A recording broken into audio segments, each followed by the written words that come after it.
మన దేశంలో గోల్డ్కి పాపులారిటీ ఎక్కువ. ఈ మధ్యకాలంలో బంగారం ధరల్లో హెచ్చుతగ్గులు కనిపిస్తున్నాయి. ఈ నేపథ్యంలో మొన్నటి వరకు పెరుగుతూ వచ్చిన బంగారం ధరలు గత 2 రోజులుగా తగ్గుతూ వస్తున్నాయి. ఈ క్రమంలో నేడు బంగారం ధరలు భారీగా తగ్గాయి. ఇక ప్రధాన నగరాలైన హైదరాబాద్, విజయవాడలో నిన్న 91,450 వద్ద ఉన్న 22 క్యారెట్ల ధర నేడు 450 రూపాయలు తగ్గి 91,000 వద్ద ఉంది. అలాగే నిన్న 99,770 వద్ద ఉన్న 24 క్యారెట్ల బంగారం ధరపై నేడు 490 రూపాయలు తగ్గి 99,280గా ఉంది.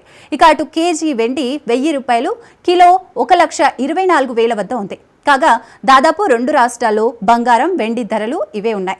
హైదరాబాద్లో 22 క్యారెట్ల బంగారం ధర 91,400, 24 క్యారెట్ల బంగారం ధర 99,280, విజయవాడలో 22 క్యారెట్ల బంగారం ధర 91,400, 24 క్యారెట్ల బంగారం ధర 99,280 వద్ద ఉంది.